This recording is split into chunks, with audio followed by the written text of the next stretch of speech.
Good morning students, again welcome back to the online classes of Eklavya Academy Senior Secondary School. Students, how are you? I hope you all are very well. Today's our topic is chapter number 3 Swarashtra Gauravam. Adyamam Prakranam तृतीय पाठ स्वराष्ट्र गौरवम।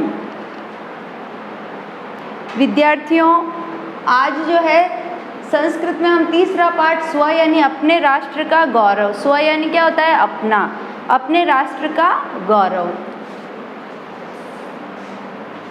स्व यानी क्या होता है? अपने अपने अपने अपने राष्ट्र का गौरव।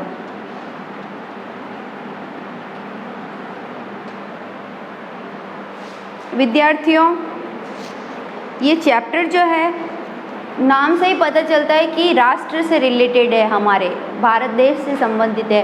वैसे तो भारत की भूमि अत्यंत ही पावन भूमि है। भारत देश की भूमि पवित्र और पावन इसलिए है क्योंकि भगवान श्री राम, भगवान श्री कृष्ण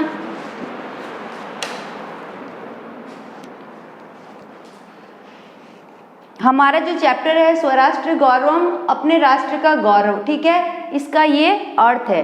विद्यार्थियों, मैं आपसे ये कहना चाहती हूँ कि जैसा कि आपको शीर्षक से ही पता चलता है, क्या पता चलता है कि इसमें अपने राष्ट्र के गौरव के बारे में बताया है। हमारी भारत की भूमि अत्यंत ही पवित्र भूमि है। श्री राम और कृष्ण और बुद्ध जैसे देवी देवताओं ने जन्म लेने के लिए, अवतार लेने के लिए हमारी भारत भूमि को चुना। हमारी भारत भूमि न केवल जो है वह कर्मों से जो है ऊंची है, न केवल भौगोलिक क्षेत्रों से ऊंची है, बल्कि जो है इस भूमि में एक आध्यात्मिक शक्ति भी है। कहने का मतलब ये है कि भारत की भूमि जो है, अगर हम भौगोलिक रूप से सोचें, भौगोलिक रूप से यानी कि इसमें जो नदियां हैं, झरने हैं, पहाड़ है, यहाँ की जो महल है, यहाँ की जो ऐतिहासिक रचनाएं हैं और कलाएं हैं, और चाहे कोई भी क्षेत्र हो, बौद्धिक क्षेत्र हो, चाहे हर क्षेत्र में जो है, हर क्षेत्र में क्या है, भारत आगे है। विद्यार्थियों, भारत भूमि हम जब से हमने इस धरती पे जन्म लिया है, जैसे जैसे हम समझने लगे तब से हम लोग भारत की भूमि की महिमा को सुनते आ रहे हैं। छोटी क्लासेस में भी आपने सुना होगा। ओके, तो क्लासेस अब 10th क्लास का बोर्ड क्लास है, तो इसमें विद्यार्थियों क्या है कि ऊपर एक पैराग्राफ दे रखा है, ठीक है, ये ऊपर पैराग्राफ दे रखा है चैप्टर शुरू होने से पहले। उस पैराग्राफ में मैं आपको जहाँ जहाँ आपको अंडरलाइन करवाऊँ ना कि आपको यहाँ अंडरलाइन करना है, जहाँ जहाँ मैं आपको बोलूँ वहाँ आप प्लीज़ अंडरलाइन करें, क्योंकि बोर्ड के एग्ज़ाम में हमेशा टेक्निक क्वेश्चन पूछेंगे। कैसे क्वेश्चन पूछेंगे बच्चों? टेक्निक क्वेश्चन पूछेंगे, है ना। आपको बोर्ड अच्छे से दिख रहा होगा, आई होप। अब मैं पढ़ना शुरू कर रही हूँ, तो आप अपनी पेंसिल अपने हाथ में रखें। 10th क्लास बोर्ड में कहाँ से सवाल पूछते हैं वो इस ऊपर वाले पैराग्राफ में है। अस्माकं चिंतने राष्ट्रस्य अवधारणा अति प्राचीना विद्यते। हमारे चिंतन में, चिंतन यानी हमारे विचार में, राष्ट्रस्य अवधारणा यानी हमारे राष्ट्र की अवधारणा अत्यधिक प्राचीन है। अति प्राचीना विद्यते यानी अत्यधिक प्राचीन है। वेदेष्वपि यानी वेदों में भी, वेदेष्वपि यानी क्या है, वेदों में भी राष्ट्रीय राजन्यम यानी राष्ट्र में क्षत्रिय, यजुर्वेद। अब राष्ट्रीय राजन्य, इसको अंडरलाइन करिए, राष्ट्रीय राजन्य, इसको अंडरलाइन इसलिए कह रही हूँ बच्चों क्योंकि आपको पता है एग्जाम में है ना, राष्ट्रीय राजन्य दे देते हैं और कहते हैं कि यह पंक्ति किस पाठ से उद्धृत है, तो आपको पता होना चाहिए कि यह पंक्ति जो है स्वराष्ट्र गौरवम से उद्धृत है। अब अंडरलाइन होगी, जब भी आप ये चैप्टर खोलेंगे आप इस पे एक बार भी ध्यान देंगे कि ये पंक्ति पे अंडरलाइन किया है मैंने, ये क्या लिखा हुआ, राष्ट्रीय राजन्य अर्थात राष्ट्र में क्षत्रिय, राजन्य यानी क्षत्रिय।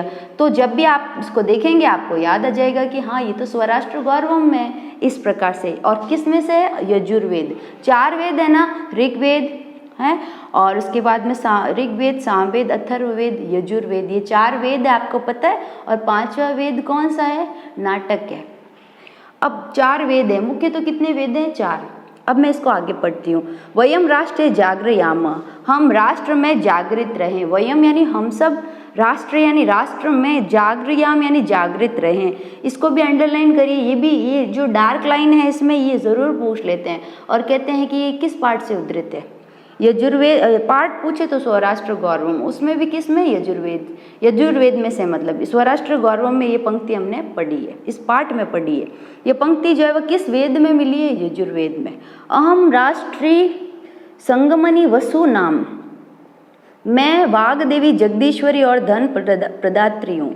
ये जो लाइन लिखी है ना, अहम राष्ट्री संगमनी वसु नाम, अर्थात मैं वाग देवी, देखो अहम यानी मैं, राष्ट्री यानी वाग देवी, संगमनी वसु नाम यानी वाग देवी जगदीश्वरी। वाग देवी कौन है भाई, कौन है वाग देवी, वाग यानी वाणी की देवी, कौन है, सरस्वती, पता है ना आपको, जगदीश्वरी भी कहते हैं उसको। और धन दात्री, और धन देने वाली, धन प्रदात्री, धन प्रदात्री, धन देने वाली हूँ। मैं वाग देवी जगदीश्वरी और धन प्रदात्री हूँ, ऐसा आशीर्वाद रूप में ये लाइन आई है। ये किस में से है, ऋग्वेद में से। ये जो डार्क लाइन है ना, इनको आप अंडरलाइन करते जाइए, 100% इसमें से पूछ लेते हैं। नेक्स्ट, इत्यादि बहुषु मंत्रेषु, इत्यादि बहुत से मंत्रों में शब्द के प्रयोगेन यानी प्रयोग से एतत् स्पष्टम अस्ति, यह स्पष्ट होता है कि अस्मदीय राष्ट्र संबंधिनी अवधारणा अर्वाचीना पश्चिमाश्च आगता इति ये मन्यते ते तो वस्तुतः भ्रांतार सन्ति। विद्यार्थियों देखो,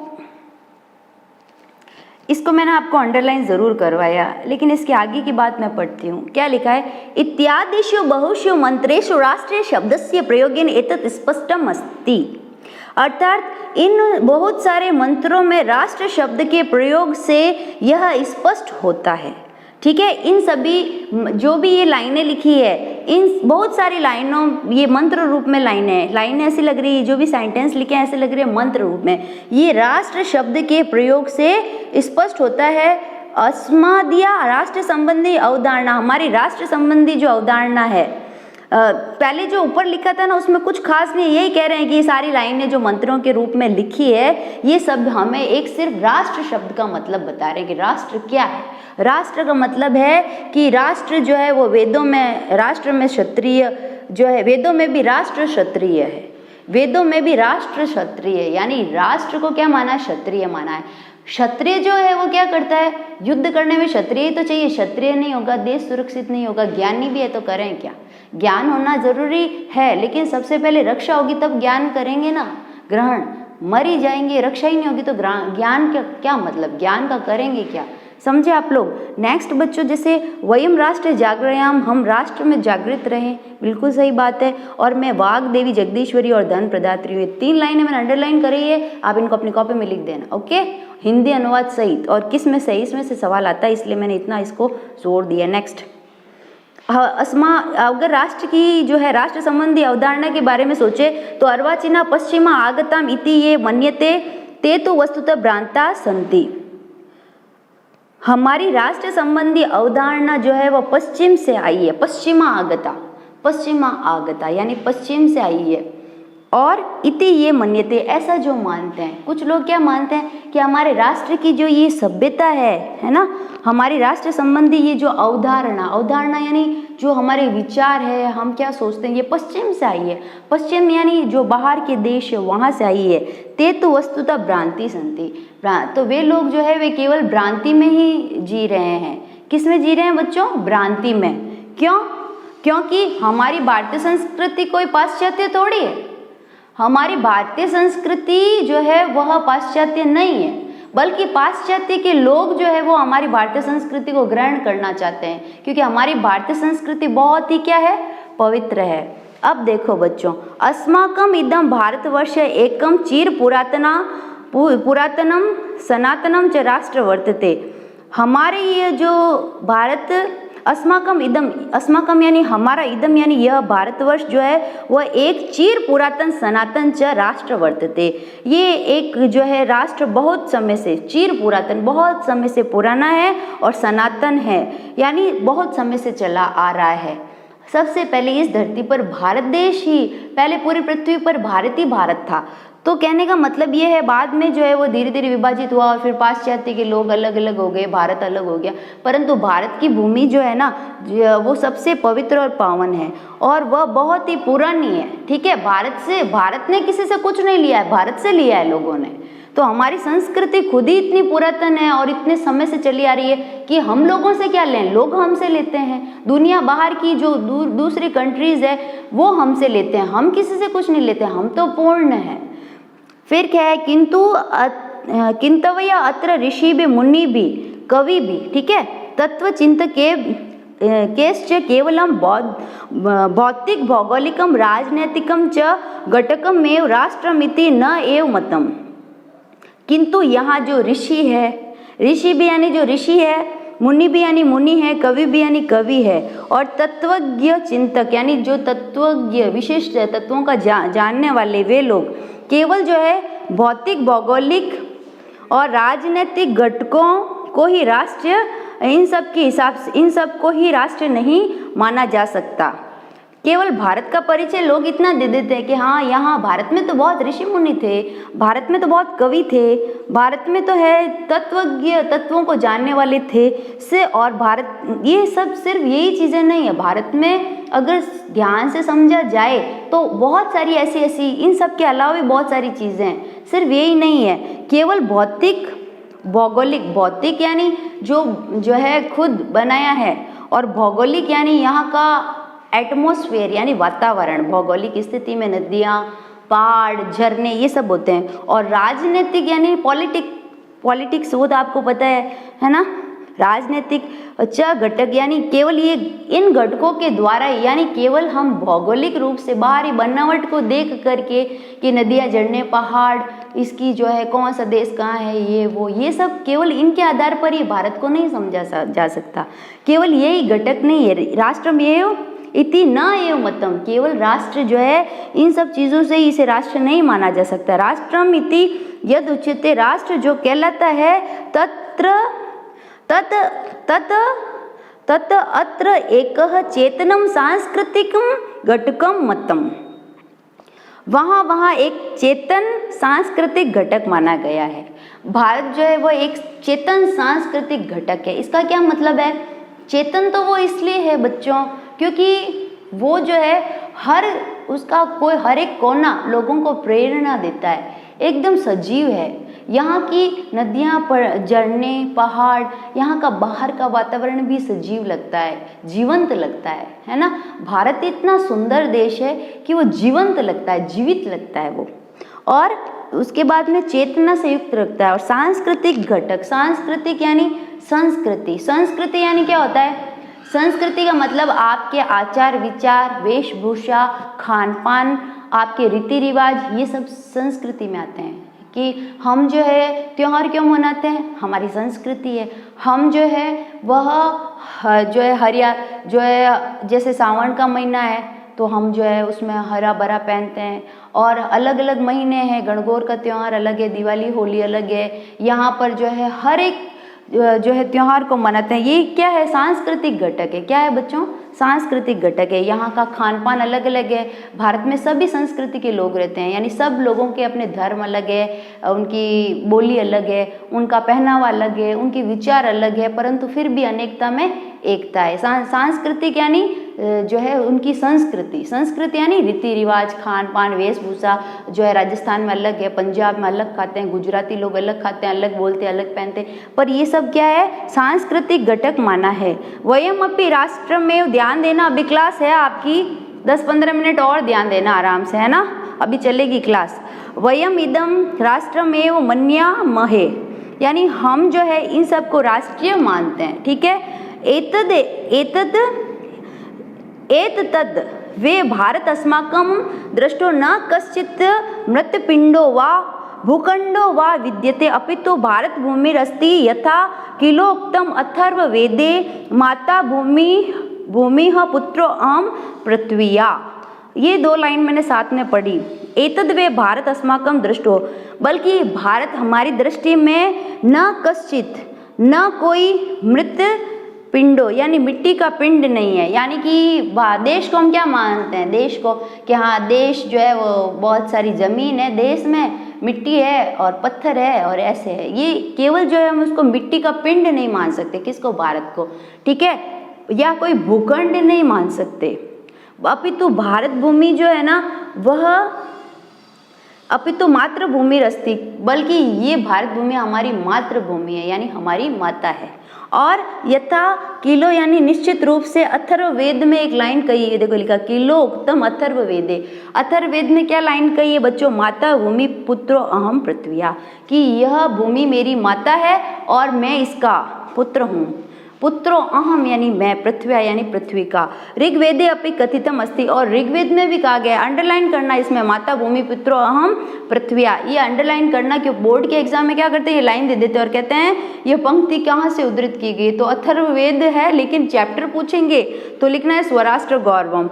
ऋग्वेदे अपि कथितम उक्तिम, और ऋग्वेद में भी क्या कहा गया है, पृथ्वी माता द्योम पिता, द्योम में पिता, यानी पृथ्वी मेरी माता है और द्यो यानी आकाश मेरे क्या है, द्युलोक जो है वो क्या है, मेरा पिता है। पृथ्वी तो हो गई मेरी माता और जिस पे मैं खड़ा हूँ जो मेरा भार वहन करती है, तो पृथ्वी हो गई मेरी माता और आकाश द्युलोक यानी आकाश क्या है, मेरा पिता है। माता पिता के साथ मैं रहता हूँ। इस प्रकार से माता के लिए, ये भारत के लिए इस तरह की पंक्तियाँ पुराने समय में लिखी गई, उसके प्रति, उसकी महिमा के प्रति, उसकी श्रद्धा के प्रति। अब मातृभूमि, पितृभूमि, पुण्य भूमि, धर्म भूमि, कर्म भूमि, देवश्च इत्येव विविधे रूपम एक रूपता अस्ति। ये इतने सारे नामों से ये विविध रूपों वाली है। किस रूपों वाली है? इस भारत को क्या कहते हैं? मातृभूमि, पितृभूमि, पुण्य भूमि, धर्म भूमि, कर्म भूमि, देव भूमिश्च।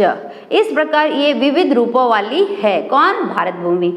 और भुवन मन मोहिनी अयम अस्माकम भारत माता। भुवन यानी संसार में मन को मोह लेने वाली यह हमारी भारत माता है। बिल्कुल सही है। पूरे विश्व में जितने भी देश है उसमें सबसे सुंदर जो है ना बच्चों, वो भारत भूमि है। तो ये संसार में मन को मोह लेने वाली इतनी पवित्र और सुंदर पावन भूमि है। और राष्ट्र संबंधी, राष्ट्रीयता संबंधी न, राष्ट्र गौरव संबंधी न, राष्ट्र भक्ति संबंधिनाश्च केचन श्लोकाः अस्मिन् पाठे संकलिता सन्ति। राष्ट्र संबंधी हो, चाहे राष्ट्रीयता संबंधी हो, चाहे राष्ट्र के गौरव से संबंधित हो, चाहे राष्ट्र की भक्ति से संबंधित हो, केचन श्लोका, कुछ श्लोकों के माध्यम से जो है, इन कुछ श्लोकों के द्वारा अस्मिन् पाठे संकलिता, इस पाठ को संकलित किया गया है। ठीक है, इन सब को बातों को कह दिया और फिर कह दिया केचन श्लोका, यानी कुछ श्लोकों के द्वारा अस्मिन् पाठे यानी इस पाठ को संकलिता सन्ति यानी संकलित किया गया। अब इसमें एक खास बात क्या है बच्चों, इसमें हर एक में श्लोक दिए हैं, परंतु वो श्लोक अलग अलग से दिए हैं। कोई श्लोक विष्णु पुराण ग्रंथ से दे दिया, कोई श्लोक बृहस्पति आगम से ग्रंथ से दे दिया, है ना, कोई श्लोक जो है वह चाणक्य के द्वारा लिखे गए ग्रंथ से दे दिया, और कोई श्लोक जो है मनुस्मृति नामक ग्रंथ से दे दिया। यानी कि बहुत सारे भारत भूमि से संबंधित श्लोकों को लिया और उन श्लोकों को इसमें डाल दिया, और नीचे जिससे जो श्लोक जहाँ से लिया है उसका नाम लिख दिया। प्रथम श्लोक देखो, जैसे उत्तरम यत समुद्रस्य हिमाद्रेश्च एव दक्षिणम वर्षम तद भारतम नाम भारती यत्र संतति। ये श्लोक कहाँ से लिया है? विष्णु पुराण। अब बच्चों बोर्ड क्लास में क्या करते हैं, ये नीचे की लाइन देगी आपको, वर्ष तद भारतम नाम भारती यत्र संतति। प्रस्तुत श्लोक किस से लिया गया है? तो विष्णु पुराण। प्रस्तुत श्लोक किस ग्रंथ से लिया गया? प्रस्तुत श्लोक किम ग्रंथ उद्धृत, किस ग्रंथ से उद्धृत है? तो हम क्या लिखेंगे? विष्णु पुराणम। इसमें से सवाल जरूर पूछते हैं, फिक्स है। ठीक है, तो अब जो है श्लोक नंबर 1 और श्लोक नंबर 2, इसका अभी क्लास चलेगी आपके 10 मिनट तक चलेगी क्लास। तो आप सब बोर्ड पे ध्यान देना, मैंने ना ये जो शब्द कठिन शब्दार्थ है ना वो लिखे हैं इसमें, श्लोक नंबर 1 के और श्लोक नंबर 2 के। ठीक है, तो जैसे जैसे जो शब्द आएगा मैं आपको बताती जाऊंगी। आप इधर देखेंगे बुक में, अपनी पेंसिल हाथ में रखें, आप लिख दें, और आपको अपनी कॉपी में भी इसको करना है। ठीक है, जो काम बोर्ड पे हो गया वो आपकी कॉपी में मुझे मिलना चाहिए। अब मैं पढ़ाना शुरू कर रही हूँ। श्लोक नंबर 1 और 2 दो करवाऊंगी आज। उत्तरम यत समुद्रस्य हिमाद्रश्चैव दक्षिणम। यत यानी इसमें क्या है कि शब्द जो है आगे पीछे तोड़ मरोड़ के दिए हैं और उसको अन्वय क्या होता है, उसको सेट करना होता है। तो जैसे जैसे अनुवाद बन रहा है वो मैं बोल रही हूँ। जो यत समुद्र से अर्थात जो समुद्र के उत्तरम यानी उत्तर में है, भारत के बारे में बात हो रही है कि भारत कहाँ पे है, कि यत समुद्र से उत्तरम जो समुद्र के उत्तर में है, और हिमाद्रेश्च एव दक्षिणम और हिमालय से दक्षिण की ओर है। कौन? भारत। ठीक है, उत्तर से तो जो समुद्र के से समुद्र यत या यत समुद्र से यानी जो समुद्र के उत्तर में है। ठीक है, जो समुद्र के उत्तर में है, और हिमाद्रश्चैव दक्षिणम और हिमालय से दक्षिण की ओर है। कौन? के भारत। और वर्ष तद भारतम नाम भारती यत्र संतति, और यहाँ पे फिर ये होगा भारती यत्र संतति, अर्थात जहाँ पर संतति यानी क्या होता है बच्चों? संतति होता है संतान या प्रजा, और भारती यानी होता है भारतीय, समुद्र से यानी समुद्र के। तो भारतीय यत्र संतति अर्थात जहाँ पर भारतीय रहते हैं, संतति यानी जहाँ पर भारतीय संतान रहते हैं। ठीक है, यत्र यानी जहाँ, संतति यानी संतान। ठीक है, कौन? जहाँ पे भारत में, यत्र संतति भारती, जहाँ पर जो है भारतीय संतान रहते हैं। भारतीय यानी क्या होता है? भारतीय, जहाँ पर भारतीय संतान रहते हैं। वर्ष तत् भारत नाम, उस भारत देश का नहीं, वह भारत देश का नाम है। वर्षम तद भारतम नाम, उस देश का नाम क्या है? भारत है। समझ में आई बात? वापस सुन लो। समुद्र के जहाँ जो समुद्र के उत्तर में यानी समुद्र की उत्तर दिशा में, और हिमालय से दक्षिण की ओर है, जहाँ पर भारतीय संतान रहती है, वह भारत नाम का देश है। ये इसका पूरा अनुवाद है जो आपको मैं लिखित में दे दूंगी। ठीक है, आप नोट कर लेना। सेकंड जो है ये अब आप ये विष्णु पुराण से आप सेकंड श्लोक पढ़ रही हूँ, 2 श्लोक कराऊंगी। बृहस्पत्या आगम, ये जो है ना पूछेंगे आपको यहाँ से, तम कोई भी पंक्ति, 2 पंक्ति में से कोई भी पंक्ति दे देगा एग्जामिनर। ये देता है देश हिंदू स्थानम प्रचक्षते, प्रस्तुत पंक्तियां कस्मिन रचना उद्धृत, बृहस्पत्या आगम। ऐसे आपको पता होना चाहिए, पहचान होनी चाहिए कौन सा किसका है। अब इसका अनुवाद देखो, हिमालयात यानी हिमालय से लेकर। ठीक है, हिमालयात का मैंने लिखा नहीं है यहाँ पे, हिमालयात तो सरल ही है, हिमालय से, हिमालयात यानी हिमालय। ठीक है, हिमालय ही है खाली इसका मतलब। समारभ्य यानी क्या होता है? से लेकर या प्रारंभ। ये देखो समारभ्य लिखा मैंने, प्रारंभ यानी से लेकर, इसका है ना संधि विच्छेद किया। सम उपसर्ग है, आंग जो है वह उपसर्ग है, और रंभ प्रत्यय है, नहीं रब धातु है, और प्रत्यय ये प्रत्यय है। ठीक है बच्चों, ये क्या है कि ये धातु है, और आंग में इंग चला जाएगा तो सम और आ रह जाएगा। ये 2 क्या है बच्चों? ये 2 है उपसर्ग। क्या है? उपसर्ग। उपसर्ग कौन कौन से हुए? 1 और 2, सम और आ तो है उपसर्ग। उपसर्ग कितने होते हैं? 22, आपको याद हो गया होगा। सम और आ उपसर्ग है, रब धातु है, और ल्यप प्रत्यय। और इसका मतलब क्या होता है? प्रारंभ यानी से लेकर, हिमालय से लेकर, समझे? यावत इंदु सरोवरम, इंदु सरोवर का मतलब समझ लो, इंदु सरोवर यानी तो तालाब वगैरह